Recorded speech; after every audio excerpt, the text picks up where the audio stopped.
Boa tarde, irmãos. Nós vamos agora para a lição de número 9, que tem como tema Primeira Viagem de Paulo. E encontra-se narrada no texto básico de Atos 13, de 1 até 15:35.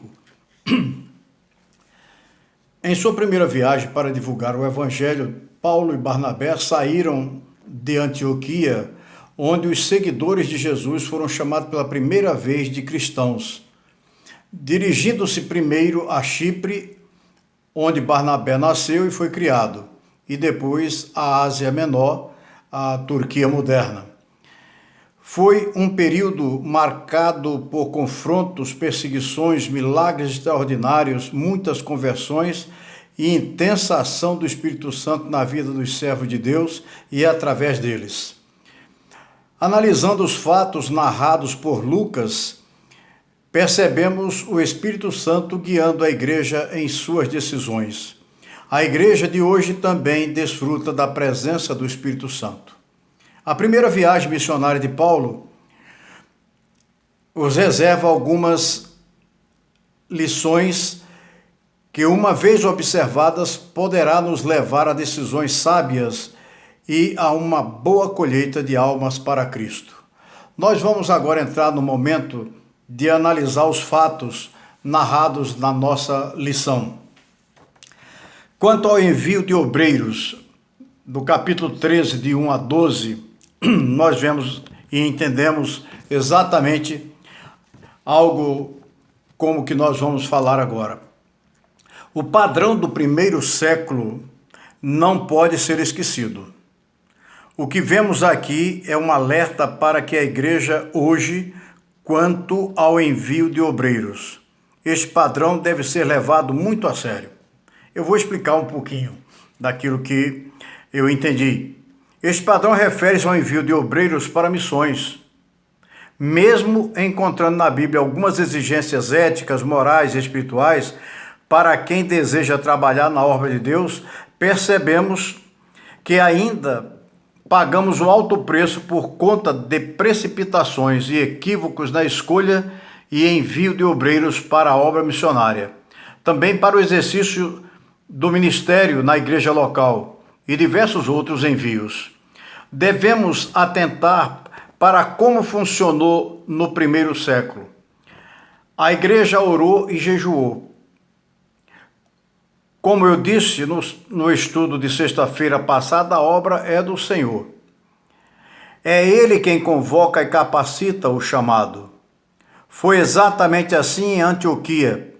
Os irmãos oraram e o Espírito Santo disse: separai-me agora, Barnabé e Saulo, para a obra que os tenho chamado.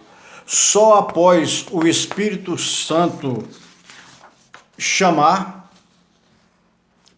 determinar que fossem aqueles separados para a realização da obra. Quem disse que Barnabé e Saulo deveriam ser separados e enviados? O versículo 2 vai mostrar que é o Espírito Santo. Quem enviou os obreiros para anunciar a palavra de Deus? No verso 4, nós encontramos que foi o Espírito Santo. A escolha e o envio foram determinados pelo Espírito Santo. A igreja de Antioquia se preocupou em discernir qual a vontade do Senhor. Assim também devemos proceder. Eram homens vocacionados e dispostos a servir a Deus e as pessoas. Colossenses 1, 24 e Atos 20, 24. A obra de Deus precisa de vocacionados, o mesmo que chamados. Então Deus nos chama e nos capacita para uma obra especial. Vocacionados perdem o sono por aquilo que Deus colocou em seus corações. A obra do Senhor não pesa para o vocacionado. Ela dá prazer, satisfação. A obra de Deus precisa de gente que anda de mãos dadas com Ele.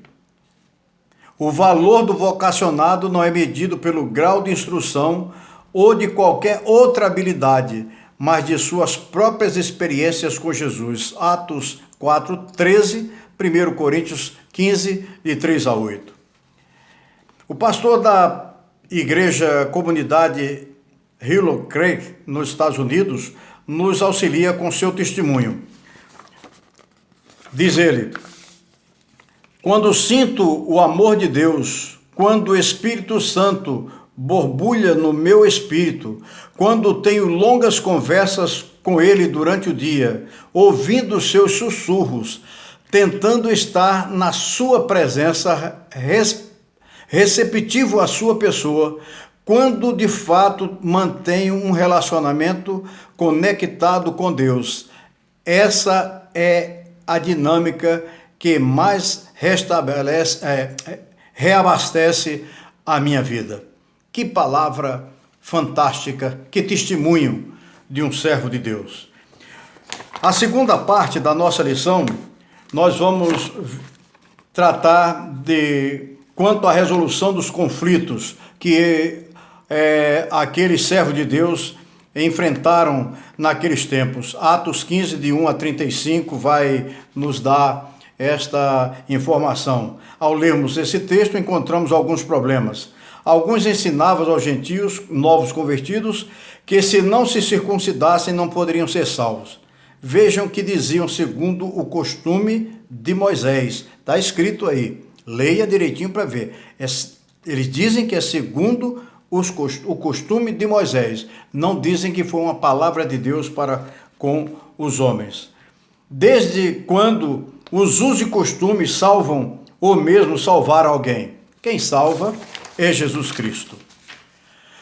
Lendo o texto citado, vemos que esta contenda levou Barnabé e Saulo a subirem a Jerusalém junto com outros irmãos para que os apóstolos e presbíteros da igreja resolvessem essa questão. Os apóstolos e presbíteros se reuniram para examinar a questão. Nesse momento, Pedro se levanta e dá uma lição de moral a todos ali presentes. Leiam os versículos de 6 a 11 do capítulo 15 de Atos, que vocês vão encontrar exatamente como Pedro tomou esta atitude e chamou a atenção de todos aqueles ali. Dos versos 12 a 21, passaram a ouvir Barnabé e Saulo. Estes fizeram saber dos sinais e prodígios realizados pelo Senhor na vida dos gentios. Depois deles, Tiago tomou a palavra e chamou-os a atenção, como Pedro fez antes. Vocês já ouviram o que Pedro lhes falou, e tudo quanto disse, conferem com as palavras dos profetas. A partir do versículo 19, Tiago apresentou o seu voto com sugestões quanto à abstenção das contaminações dos ídolos e outras, que estão narradas ali no texto. Segundo a revista, vocês têm 10 perguntas que estão acompanhadas dos versículos que nos dão entendimento para respondê-las. Assim como os nossos irmãos do primeiro século, também enfrentaremos os chamados tempos difíceis. Para soluções das dificuldades, devemos buscar o preparo para solucionar tais problemas. Para tanto, devemos ser sábios e cheios do Espírito Santo. Só assim estaremos aptos para resolver os conflitos na igreja. Devemos agir como Tiago, usando palavras de sabedoria vindo do alto, para que na igreja reine a paz.